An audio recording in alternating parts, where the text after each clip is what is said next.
Countdown's number 2 story, tonight's worst person in the world. The Bronze, the Lonesome Roads, Beck, sat back on his heels like the rest of them over there at Fox News when the White House called them out. I mean, I see it all the time. I see their statements, and they'll say, oh, the smear, and I mean exactly what people used to say about those who were going after Nixon. Oh, it's just a smear campaign. No, smears, it's not Nixon, it's O'Reilly.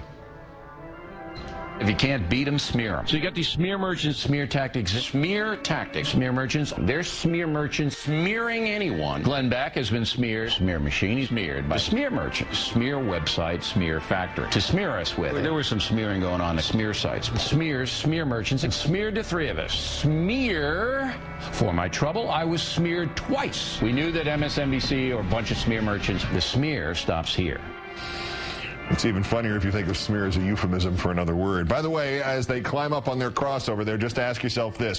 When will the Fox News party hold its convention to nominate its presidential candidate for 2012? Runner-up Michelle Malkin, maybe it's her, when this Obama song stupidity broke in New Jersey last month with elementary school kids there singing about the president. Author Charisse Carney Nunez says she got an email from Malkin reading, I understand that you uploaded the video of school children reciting a Barack Obama song rap at Bernice Young Elementary School in June. I have a few quick questions. Did you help write the song rap and teach it to the children? Are you an educator, guest lecturer at the school? Did you teach about your book, I Am Barack Obama, at the school? Your bio says you're a schoolmate of Obama. How well acquainted are you with the president?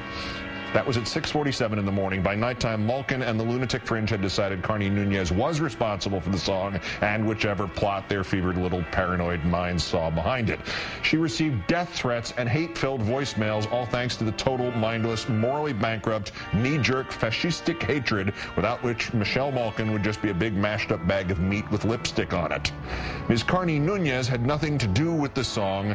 By the way, the Fringe is out protesting at the school again, scaring the kids. You know, exactly the way that psychotic pastor protests at military funerals. Our winners, though, the Republican National Committee new webpage today called Heroes, featuring 16 patriots, American heroes and famous Republicans. Abraham Lincoln, one of the Supreme Court justices who helped pave the way for civil rights acts, one Hispanic American, 7 African Americans, including one of them that Republicans claim was a Republican, even though this gentleman in his autobiography wrote, I've never identified myself with one party or another in politics. Every chance I got while I was campaigning, I said plainly what I thought of the right-wing Republicans and the harm they were doing. By and large, Republicans had ignored blacks and sometimes handpicked a few servile leaders in the black community to be their token ends. Early in 1964, I wrote a speaking out piece for the Saturday Evening Post. A Barry Goldwater victory would ensure that the GOP would be completely the white man's party. What happened at San Francisco when Senator Goldwater became the Republican standard bearer confirmed my prediction, which, he wrote, led him to, quote, a better understanding of how it must have felt to be a Jew in Hitler's Germany. The quote-unquote Republican who felt the Republicans had picked a handful of token ends was Jackie Robinson, and the Republicans have tried to claim him because he campaigned for his friend Nelson Rockefeller's bid for the GOP presidential nomination.